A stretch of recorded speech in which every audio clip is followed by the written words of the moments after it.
Welcome back students. हम electric field study कर रहे थे, है ना। मैंने अब तक तुम्हें बताया था इलेक्ट्रिक फील्ड एक चार्ज के अराउंड जो स्पेस है जहां तक उसका इफेक्ट फील हो सकता है वो इलेक्ट्रिक फील्ड होता है। तो फील्ड एक स्पेस है। अच्छा, इस स्पेस को समझने के तीन तरीके मैंने कहा था, वेक्टर फॉर्म, स्केलर फॉर्म और ग्राफिकल। वेक्टर में इलेक्ट्रिक फील्ड इंटेंसिटी, ठीक है, मैंने कहा था इलेक्ट्रिक फील्ड और इलेक्ट्रिक फील्ड इंटेंसिटी दो अलग अलग चीजें। Scalar form potential, graphical method electric lines of force, right. तो हम सबसे पहले जो पढ़ रहे हैं वो है इलेक्ट्रिक फील्ड इंटेंसिटी। मैंने उसका वेक्टर फॉर्म बता दिया था, बेसिक है ना, सुपरपोजिशन प्रिंसिपल बता दिया था। अब मैं electric field intensity due to various charge distributions, ठीक है। अब मैं इसकी बात करने जा रहा हूं। इसकी एग्जैक्ट थ्योरी जैसे एनसीईआरटी में दे रखी है, मैं उस पर बात में आऊंगा, बच्चे कंफ्यूज होते हैं। अभी मैं इसकी बात नहीं करूंगा, बाद में बात करूंगा। जैसे सबसे पहले आई टॉक अबाउट एक चार्ज रिंग, एक चार्ज रिंग ये है एक रिंग जैसे मेरा कड़ा, ठीक है। इसको मैं सामने से देखूंगा सर्कल दिखाई देगा, ऐसे रखूंगा उसका डायग्राम ऐसा बनेगा, ये एक एलिप्स दिखाई देगा, राइट। तो ऐसे रखा हुआ है, ठीक है। इसका ये एक्सिस है और इसकी रेडियस मैंने ये मान ली ए। एक प्लस क्यू चार्ज जो है इसकी पूरी लेंथ पर डिस्ट्रीब्यूटेड है यूनिफॉर्मली। ये जरूरी है, मेटलिक हुआ अगर तो ऑटोमेटिकली यूनिफॉर्मली होगा, अदरवाइज ये यूनिफॉर्मली के लिए एप्लीकेबल है। ये डिस्टेंस x पर ये कोई पॉइंट है P, ठीक है। तो इस पॉइंट P पर इससे इलेक्ट्रिक फील्ड इंटेंसिटी हमको निकालना है। मैं तुम्हें ये भी बता देता हूँ कि यही जो फॉर्मूलाज मैं बताऊंगा अब तुम्हें, इनकी डेरिवेशंस तुम्हें स्टार्टिंग में लंबी लगेगी, अभी नो डाउट। एक बार इससे गो थ्रू होना जरूरी है, बाद में गॉस लॉ आ जाएगा और गॉस लॉ में इनके सीधे तरीके भी हैं, लेकिन हमें दोनों आने चाहिए। तो पहले मैं इसकी बात करता हूं। तो एक टर्म यहां पर डिफाइन करता हूं, Q अपॉन 2 पाई A। ये जो पूरी रिंग है इसकी लेंथ कितनी है, 2 पाई A, और Q टोटल चार्ज है, चार्ज अपॉन लेंथ। इसको लैम्डा से डिनोट करते हैं। इसको चार्ज पर यूनिट लेंथ या चार्ज डेंसिटी भी बोला जाता है, charge per unit length, what it. अच्छा, उसके बाद हम क्या करते हैं, यह एक छोटा सा एलिमेंट कंसीडर करते हैं। ध्यान देना, मैं छोटा सा ही दिखा रहा हूं। ये ए बी, ये पॉइंट ए, ये पॉइंट बी, ए बी की लेंथ है dl, ठीक है। और इस सेक्शन में जो चार्ज है उसको मैं dq लिखूंगा। इस पूरे पर चार्ज q है, इस छोटे सेक्शन में चार्ज को मैं dq लिखूंगा। अब इस सेक्शन को, इस लाइन को मैं यहां से ज्वाइन करता हूं, यहां से आगे बढ़ाता हूं, ये एंगल थीटा और ये भी थीटा। अच्छा, इतने सेक्शन से इस पे चार्ज dq है, तो इससे यहां पर कुछ इलेक्ट्रिक फील्ड इंटेंसिटी की उसको मैं dE वेक्टर लिख लेता हूं, ठीक है बेटा। अब ये कंपोनेंट हो गया dE cos थीटा और ये कंपोनेंट dE sin थीटा। हम ऐसा लेंगे, ये x एक्सिस और ये डाउनवर्ड y एक्सिस, राइट। ये पॉइंट P है, ये dE cos थीटा, ये dE sin theta, ring clear यहां तक। अच्छा, अब हम एक बात करते हैं। अब इस सिचुएशन में देखो, जो पहले मैं dE की बात करता हूं, तो dE क्या लिखा जाएगा, k dq upon this distance. This distance ये जो है इसको मैं r लिख रहा हूं अपॉन r स्क्वायर। अच्छा, अब एक बात देखो, यहां पे चार्ज ऑन यूनिट लेंथ कितना है, लैम्डा। जैसे तुमसे कहा जाए, यूनिट मेथड है कि तुमसे कोई चीज का रेट पूछा जाए, ठीक है। मैं दाल सपोज 50 रुपए की 2 किलो है, तो 1 किलो कितने की हुई, 25 रुपए, 25 रुपए किलो। अब 25 रुपीज पर केजी, तो मैं 200 ग्राम या हाफ केजी निकालना है, हाफ से मल्टीप्लाई कर दोगे, 12.5 रुपए आ जाएगा, ऐसा। तो अब इतने सेक्शन में अगर charge per unit length lambda है, पर charge per unit charge upon length. इस छोटी सी बात क्यों कह रहा हूँ, कई बार बच्चे इसमें भी कंफ्यूज होते हैं।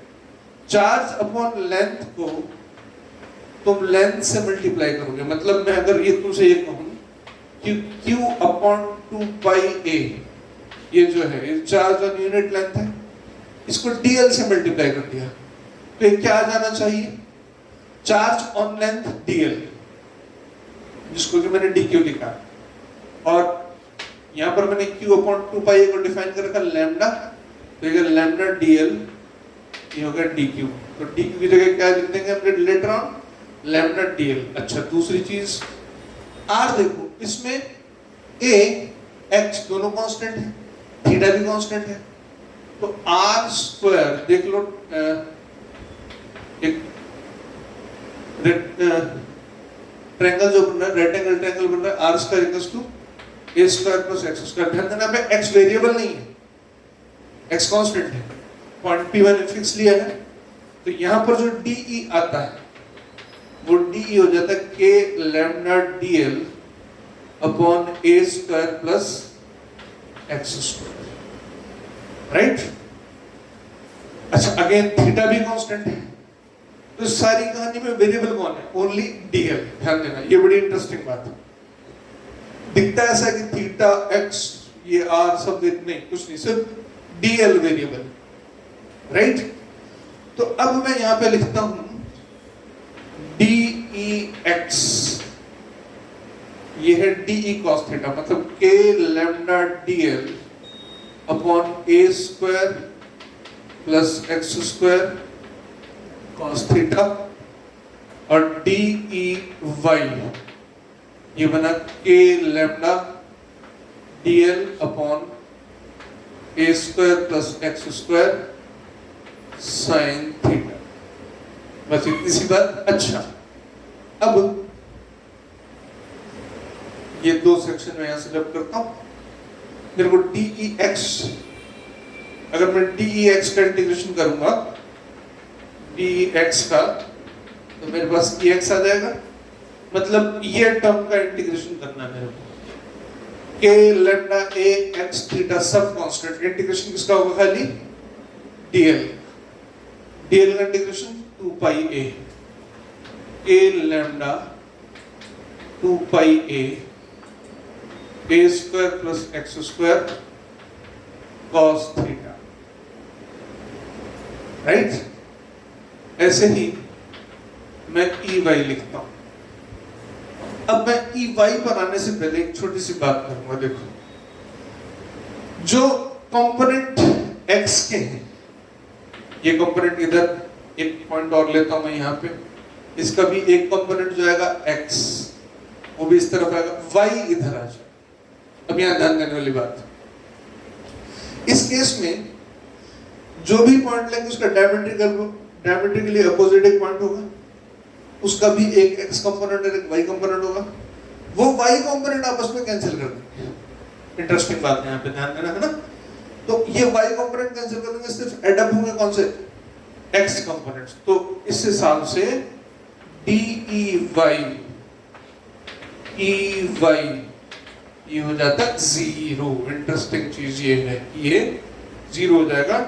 एक्चुअली हम उसको ऐसा भी कर सकते थे कि साथ साथ, कुछ बुक्स में ऐसा भी लिखा रहेगा, साथ साथ डायमेट्रिकली अपोजिट पॉइंट ले लेते हैं और ये अज्यूम कर लेते हैं, तो वहीं पे dEx ही आता है, dEy तो खत्म हो जाता है स्टार्टिंग में।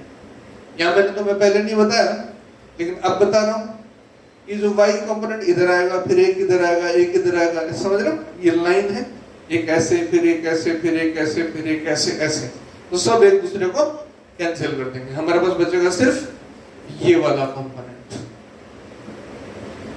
अच्छा अब इस कंपोनेंट बाकी सब में अब रब कर देता हूं,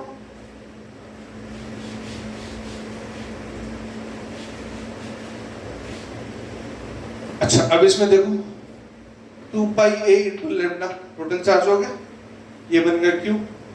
cos थीटा देखो क्या बनेगा, cos थीटा a अपॉन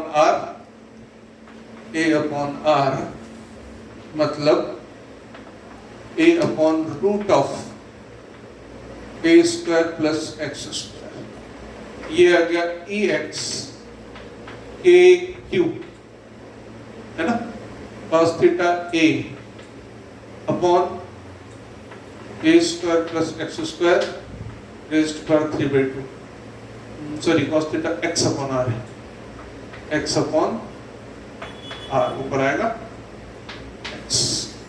एक जनरल फॉर्मूला बन गया ई एक्स, क्या ई ही रहेगा ये, ठीक है, इसको ई एक्स क्या लिखना, ये ई इलेक्ट्रिक फील्ड के Q x by A square plus X square raised power 3/2, right, ये इसका फाइनल फॉर्मूला आ जाता है। अच्छा, अब दूसरी एक चीज देखता हूं, मैं फिर कह रहा हूं ये डेरिवेशन तुम्हें थोड़ी सी लंबी और बोरिंग लगेगी, लेकिन प्रॉब्लम सॉल्विंग में बहुत जरूरी है, तुम्हें ये मेथड्स आने चाहिए, मालूम होना चाहिए। जब मैं थोड़ी सी एडवांस लेवल की प्रॉब्लम डिस्कस करूंगा तो वहां तुम्हें समझ में आएगा इसकी जरूरत क्यों। अब एक और बात करता हूं मैं, दूसरा, ये एक लाइन चार्ज, मैं यहां पे लिख देता हूं लाइन चार्ज। अब लाइन चार्ज का मतलब एक वायर है, ठीक है, ये एक्स वाई मैं लिख देता हूं पी क्यू, है ना, एक वायर है, अगेन इस पे चार्ज, अब मैं डायरेक्ट लिखूंगा charge per unit length lambda, ठीक है, charge on unit length lambda. अब हम क्या करते हैं, इसका कोई भी पॉइंट लिए यहां से, ये एक पॉइंट है, इस पॉइंट ए पर मुझे इलेक्ट्रिक फील्ड चाहिए, ठीक है, तो मैं क्या करता हूं, यहां पर वही बात, मैं एक एलिमेंट लेता हूं, मान लो स्मॉल ए बी, जिसकी लेंथ है dl, इससे यहां पर इलेक्ट्रिक फील्ड इस तरफ होगा dE, ये थीटा dE cos थीटा, और ये होगा dE sin थीटा। अब एक बात समझो, ये डिस्टेंस मान लो मैं लिख दी r0, ये तो कांस्टेंट रहेगी, ये पॉइंट यहां से ये जो पॉइंट ए की परपेंडिकुलर डिस्टेंस है, राइट। ये डिस्टेंस को मैं लिखता हूं थोड़ी देर के लिए, इसको लिखता हूं मैं y, और ये वाली जो डिस्टेंस है इसको लिखता हूं मैं r। अब यहां पर देखना क्या है, पहले तो जो dE का फॉर्मूला वो क्या है, ये जो चार्ज है कितने सेक्शन में, dq, अब बात समझ गए हो, लैम्डा dl, ये चार्ज हो गया, ठीक है। अब इलेक्ट्रिक फील्ड इंटेंसिटी का फॉर्मूला, तो ये चार्ज जो है छोटा सा तो पॉइंट चार्ज है, तो पॉइंट चार्ज से फॉर्मूला क्या होता है, k q by r square, तो हम लिखेंगे k dq by r square.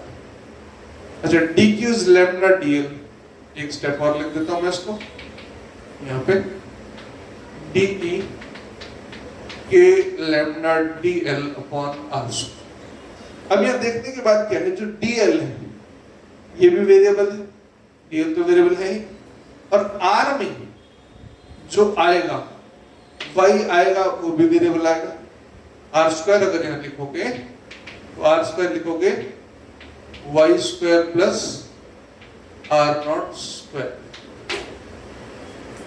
तो बड़ा कॉम्प्लेक्स हो गया यहाँ से।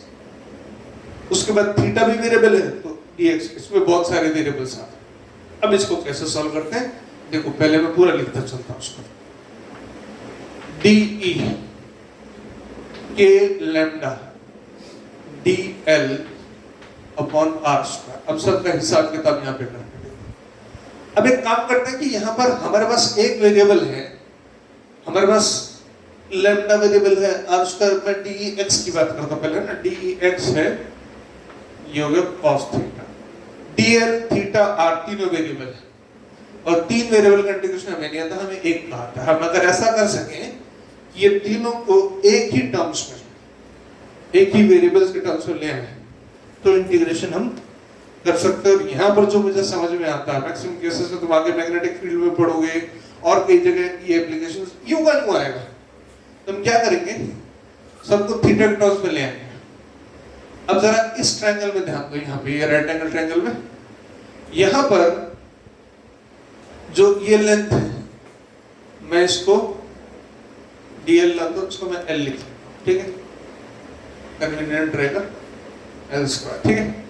ये L है, ये R नॉट है, तो L upon R naught is tan theta, L equals to R naught tan theta, dl upon d theta, R naught secant square theta. ध्यान से देखो यहाँ पर बच्चे कई बार कंफ्यूज होते हैं, L वेरिएबल है, थीटा वेरिएबल है, तो L को डिफरेंशिएट कर थीटा के रिलेटिव, ये मेरे पास आ गया dl equals to R naught secant square theta d theta, ये dl अकेला, ठीक है। अच्छा R क्या है, R स्क्वायर, अब ध्यान दो वहां पर, अगर मैं R स्क्वायर को थीटा की टर्म्स में लिखूं तो देखो R naught upon R is cos theta, तो R equals to R naught secant theta. ध्यान देना, ये इंपॉर्टेंट बात है यहाँ पे। दूसरी R naught upon R cos theta, तो R upon R naught secant theta, तो R हो गया R नॉट सीकेंट थीटा। अब मैं यहाँ पर वैल्यूज रखता हूँ, देखो K lambda constant dl R naught secant square theta d theta बाद में लिखेंगे, R है R not square secant square, ये R नॉट सीकेंट थीटा है, और फिर आएगा cos थीटा, और फिर लास्ट में इसका d थीटा लिखा, ये इससे कैंसिल, एक R नॉट से एक R not cancel, K lambda upon R not cos theta d theta. मैं अभी इसको यहीं पे छोड़ देता हूं, dEx K lambda by R not cos theta d theta. अब मैं आगे आता हूं dEy पर, ये भी मैं तुम्हें बताऊंगा कि मैं अलग अलग क्यों कर रहा हूं। मतलब मैंने dEx निकाल लिया, यहां पे लिख देता हूं dx K lambda upon R not cos theta d theta, ये dx निकाल दिया मैंने। ऐसे ही dy पे आ जाता है, आई थिंक अब तुम आराम से समझोगे। ये dx था, है ना भाई, और ये dy है ना, जैसे पहले लिया था हमने x और y एक्सिस। अच्छा अब देखो dy is equal to DE sin theta, DE की वैल्यू गई K lambda DL by R square sin theta, बस एक वहां पे कॉस्ट है, यहाँ पे साइन आ जाएगा। दोबारा लिख देता हूँ, K लैम्डा DL कितना है R naught secant square theta d theta बाद में लिखेंगे, अपॉन R कितना है R not square secant square theta, और एक साइन थीटा, फिर d थीटा, और फाइनली मेरे पास dEy भी इससे कैंसिल, एक R नॉट से एक R not, K lambda by R not, ये हो गया sine theta d theta. dEx और dEy मतलब x और y के अलावा जो इलेक्ट्रिक फील्ड है उसके एलिमेंट्स मेरे पास आ गए, ठीक। अब नेक्स्ट स्टेप मुझे क्या करना है, वो लास्ट स्टेप है, मैं वो बता देता हूं। अब यहां ध्यान रहे, dEx is what K lambda by R not cos theta d theta, और dEy K lambda by R not sin theta d theta. अब ऐसा करते हैं, दो केस है। Case first, finite length wire, मतलब ये है, ये वायर जो है ये फाइनाइट लेंथ की है, ये पॉइंट P था, ये Q था, ये जो एक्सट्रीम एंगल बनता है ये सपोज अल्फा है, और इधर जो एक्सट्रीम एंगल बनता है वो बीटा। मैंने dEx लिखा था K lambda by R not cos theta d theta. अब मुझे Ex निकालना हो तो उसे इंटीग्रेट करना होगा। इंटीग्रेट करने में बस एक बात ध्यान देने की है, वो ये, अगर मैं इस तरफ मेजर कर रहा हूं एंटी क्लॉक, ठीक है, फ्रॉम अल्फा टू बीटा, ठीक है ना। अल्फा ये इधर मेजर कर रहा हूं, ये अगर मैं पॉजिटिव लेता हूं तो ये नेगेटिव एंगल आएगा। अगर इस तरफ मेजर किया, एंगल मेजर का तरीका था ना, एक तरफ क्लॉकवाइज अगर पॉजिटिव माना तो एंटी क्लॉकवाइज नेगेटिव, तो मैंने इसको अगर पॉजिटिव माना है तो ये नेगेटिव हो जाएगा। अल्फा या कोई भी एक मान सकते हो तुम, अल्फा या माइनस अल्फा, इसको क्लॉकवाइज लिया, minus alpha two plus beta, बस इतनी सी बात है इसमें। Ex हो गया a lambda by R naught cos का integration minus sine theta minus alpha to beta, तो Ex हो गया minus K lambda by R naught sine beta minus sine minus alpha. दोबारा लिख देता हूँ, लिख रहा हूँ K lambda by R naught sine beta minus sine minus alpha है तो माइनस साइन अल्फा प्लस हो जाएगा प्लस साइन अल्फा, ये Ex हो, ठीक। अच्छा, अब माइनस साइन का क्या करना है, इसका cos theta D theta integration minus, उसके बाद Ey करते हैं। Dy क्या था, a lambda by R naught sine theta D theta, इसका इंटीग्रेशन करो माइनस अल्फा से बीटा, ठीक है। तो यह आ जाता है Ey, ये K lambda by R naught sine का इंटीग्रेशन